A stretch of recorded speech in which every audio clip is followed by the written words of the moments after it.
Eamon O'Carroll, after review this week, how would you rate the side's progress as the Championship kind of hits the third way mark of the season? Obviously, I'm happy with the game, the result, how we went after that. You know, there was a lot of adversity during the week, the way the players approached that game. Obviously, really happy with that. I think in terms of where we're at, we're probably where we deserve to be. You know, we've obviously dropped a couple of games we feel we should have been better at, but got what we deserved. So, you know, it's about looking forward now and learning from that and making sure we continue to do some of the things that we've done in games, holding on to that and executing it better and obviously learning where we need to be better. That Sheffield Eagles game performance you said was a high point of the season to date. Has that added to a feel-good factor at all this week? Yeah, there's always a feel-good factor. The group are really close and really well connected. So we don't have to work hard on that. The boys drive that themselves. In terms of me feeling like it was the best game, I just felt it was the one that we kind of replicated the intensity that we're seeing in the Wakefield game. We did it for longer periods, and just with how busted we were, how we had a lot of adversity during that, losing players, and I had to ring Jacob Bateman, tell him he's making his debut on Saturday, which is fantastic. But that was due to people dropping out, and then we had the same during the game. We lost some bodies, but you could just tell the players wanted to execute a game plan, and whoever needed to play anywhere, went and did their job. So people like Kev Apple and Aribidoro playing in the back row. We give Tyrone Ott 30 minutes of our last training session to train at half, and I thought he was fantastic. And then we ended up having to move him back to 9 because we've lost Mitch. JD went and does what JD does, and really settled us when he had to move into half. So a lot of disruption, but the players just stuck to a game plan, which was really pleasing. A key trait of recent performances has been that effort and commitment, not just to the players as individuals, but to each other. How important is that to you and the side? Yeah, really important. That's one of the biggest things for me, that they turn up for each other. I think I've referenced it a few times where we don't get things right, but one thing that we do is we get our effort and people are turning up for each other. So if we do kind of make a mistake or get something wrong, the mate's turning up for them. So I think that can be really powerful for a group, and it's something that we make sure we highlight when we're doing our reviews. After the Sheffield game, I spoke to a couple of players. They've mentioned that renewed focus, and they feel, not just ticking the box on the effort areas, but also sticking firmly, to the game plan. Do you feel the side are growing in those areas, sticking to the game plan for longer? Yeah, I do. Yeah, I really do. I think the key to that is, was doing it for longer periods and backing it up week on week. I think it's no secret we've dipped in and dipped out of that, and the pleasing thing for me is that the players are aware of that and bring it up themselves. What we got at weekend was the reward for doing it for longer periods. There was probably an element of that game for a 10-15 minute period where we were quite scrappy, but that was due to the amount of changing personnel. So we know we need to be better with that. There's some things that we could have done better, but I thought that the focus to execute a game plan was complemented through the effort areas. You've had 2 tough games against Wakefield, Sheffield in hot conditions. Is there any concerns over energy levels moving forward for this week? No, we're good. We make sure we energise the group. If anything, I'm sat here thinking we don't train enough. So we get very limited time with the group. So no, we do the right thing by them. We had a really good session on Tuesday that Greenie led. I thought it was brilliant. Really good energy. Getting reconnected and spending some time together. We probably had more players on the field than we have done for a long period. And then tonight we'll be back focusing on Batley and our job and the task in hand. No secret about that adversity and a plethora of players missing last week. You mentioned post-match Zach Fulton potentially might have picked up a calf injury. What's the latest with Zach? Yeah, well, it's not as concerning as we first thought. I was getting a message up saying he'd done his calf, so we thought he may have had a strain or a tear in there. We believe it's just a dead leg. So we had one going into the game, and I think he stuck another contact to that area, so made it really painful for him, but he seems to be in a good spot at the minute, so hopefully he'll train tonight. Fair to say he's in contention to feature on Sunday? Yeah, he's in contention. I think it's a big night for us tonight. Thursday's our main day, so those lads with you know, a bit of a question mark next to their name, but they'll get to train tonight and we'll see how they come through. I know we've praised the forwards a lot, but just on Zach Fulton, his performances have really been eye-catching. Yeah, they have. You know, there's a few people in there who were mentioned a lot individually, but you know, I think the people around him are certainly adding to that. You know, it's last few weeks has been a complete performance from 1 to 17, and then the extended version of that is the lads that are in the team at the minute, you know, helping us with our practice. Obviously, we've got a lot of lads in the physio room, so we're relying on our reserves a lot. They've been great, it's probably good. You know, I get to have a look at them in our environment. Some of the lads that are training there are brilliant, so that's credit to Glenn and Ryan and Scully. Their mentality when they come up, you know, I think we've got a good young group there, so they're certainly adding to it. It's just, you know, it's important that we're all mucking in together at the minute. You know, I think we mentioned the injuries a lot. You know, it happens to every team. You know, it's probably a little bit more severe for us at this stage, but we'll get them back, and you know, we'll have some competition for places soon as well. So every team goes through that. We just seem to be going through it at the minute, and hopefully, you know, we'll get a bit of better look as the season moves forward. Mitch Soot obviously went off with a HIA, came back on, I believe. Is he okay this weekend? Yeah, he's all right. Yeah, he's good. We'll give him a bit of stick for that. He didn't need to come off. In terms of other players, obviously you mentioned Lee Gaskell trained all last week and then pulled up in the captain's run. What's the latest with Lee? Yeah, Lee's in a good spot. We just have to be smart with him with the type of injury that he's done. So yeah, he'd been running with the physios for a couple of weeks, and you know, was feeling really good, really strong. So we thought it was about time we let him train with the group and just kind of freed him up a little bit. So he trained and looked really good. He just had a little bit of a reaction the next day, so it was the smart thing to do to pull him out from the game. So you know, if that takes another couple of weeks, that takes another couple of weeks. He's come through the tough bit now. It's just managing that and you know, getting him some miles in his legs again through training. So once he's good to go, he'll be back in the team. Obviously that'll create a headache in itself with obviously the players playing so well with all this adversity. Yeah, well, I said back in the team, I meant to say back in contention. So yeah, obviously we know the quality of Gasquet. What we want to do is make sure that we get him back at his best. You know, we've played a large chunk of games now with a lot of disruption in our spine. You know, I think it's really important we try and get that settled as best we can.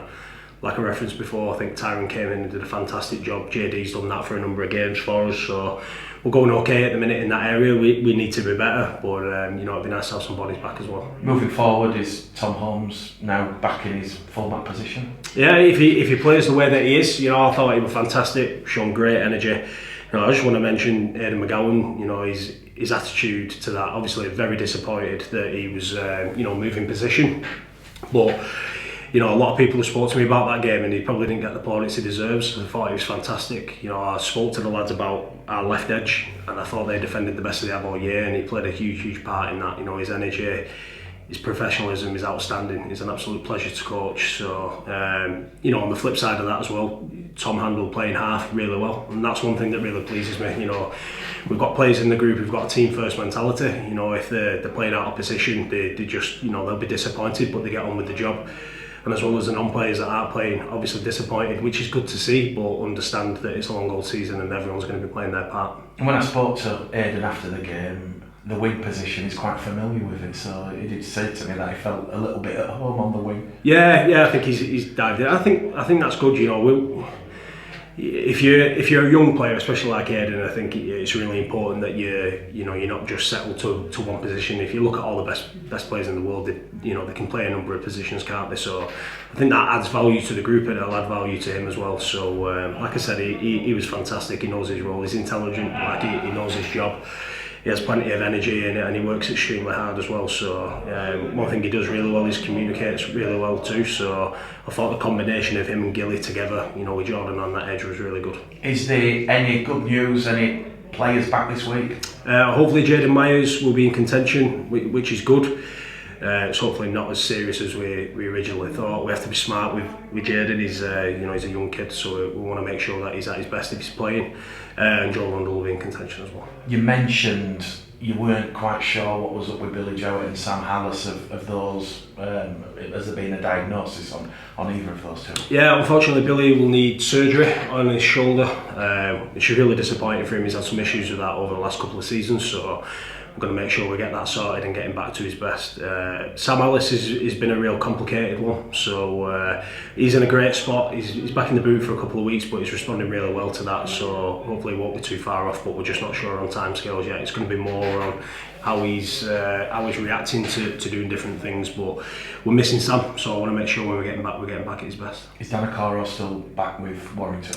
Yeah, he is. I believe in the game he had a head knock, but he also tweaked his knee as well, so we were in communication with Warrington. He'll be going through his rehab with that. It is the Batley Bulldogs on Sunday. They're doing it tough at the bottom of the table, 2 wins from their opening 8 fixtures. Are you going to face a very sort of dangerous Batley side on Sunday? Yeah, absolutely. Watching their games, they're very competitive. They've got some really good players in their squad. I think they're a dangerous team. I really do. I said very similar when we played York, and where they sit's probably not a reflection of how they're playing at the minute. So they were very competitive against Wakefield as well.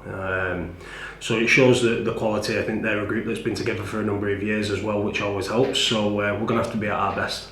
Mark Moxon, when we spoke using similar language to Andrew Henderson, this is a big game against Bradford, a big chance for Batley to kickstart their season. Is that something you're going to communicate to the players? You're expecting a lot of hostility on them Sunday? Yeah, we're expecting. I think every game now is going to be like that. After going out of the cup, we've got one thing to go after now, haven't we? I think there's a bigger picture in this. We've got our reasons why we want to go and perform. We've been down this road before, had some good performances, and then not turned up. So the challenge to the group now is if you want to be a top team, you have to go and get these ones done. It doesn't matter who you're playing or where you're playing. It's about being consistent in your performance. That's the main goal for us now. So we've seen it for a big period against Wakefield. We replicated it and backed it up against Sheffield. If we want to be the team we want to be now, we have to go and get it done for the next couple of games, and then we'll get some time off to refocus, and then the challenge is going again after a break. No secret, Mount Pleasant, the Batley pitch, it's got the famous slope. Do you see that as a friend or a foe? Neither, no. Look, you still got to make your tackles, you still got to keep hold of the ball, you still got to be disciplined in what you do. So, it is what it is. We'll have the attitude we want to play anyone, anywhere, at any time. I won't even reference the pitch to the players. They know about it more than me. So, no, it's just going to have to be business as usual. If we get our intensity right and we respect the game plan, we'll give ourselves the best shot of being successful on Sunday. Spoke to Jayden Ockenbaugh after the game against Sheffield, and he spoke really great of you, of the environment at Bradford. Obviously he had the debut and the try scoring debut, strong performance, but more importantly he's back enjoying rugby league, down to yourself and the Bradford club. It's really good to hear. I say this all the time, we're really lucky with the group and the people that we've got here. That's not just the players, we've got volunteers at the group who, it is like a family. I was really welcomed in when I first came, and that's something that's really important to me, that we do that. We're good people and we welcome people in. They've got their part to play in that as well. We expect them to represent the jersey and the supporters and the club in the right way, and Jayden's done that. Whoever we've brought in, I feel like has done that. So that's a huge credit to the people that we've got in the building. We are really lucky in that respect.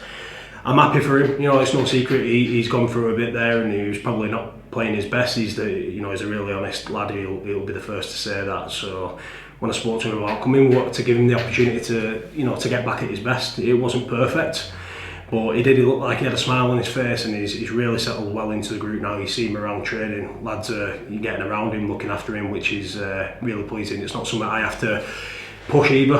Like I said to you before, they're really welcoming the boys, and I think when they see a person come in and they want to play well for the club, then they bring him in as one of the brothers. If that wasn't the case, I think I'd know about that and he'd be back at Hull.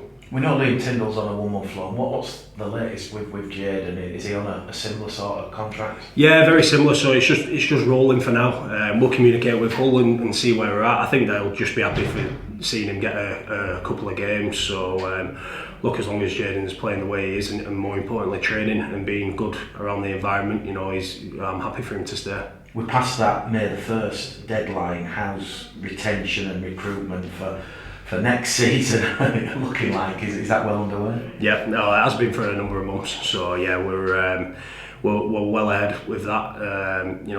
We've got some targets there that we're after and we're talking to. It's going to be a slow process. We don't want to just go and get the first person that's available. I think it's really important that I reference it all the time. We bring in the right people, the people who want to be on the journey of what we're doing. The club's probably now naturally moving into a different position that it's been in the past. So it's about making sure that the people we're bringing are on board with that and know the challenges ahead and they're ready to attack them head on. And again, Bradford, one of those 5 clubs in that Super League mix for next season under the IMG gradings.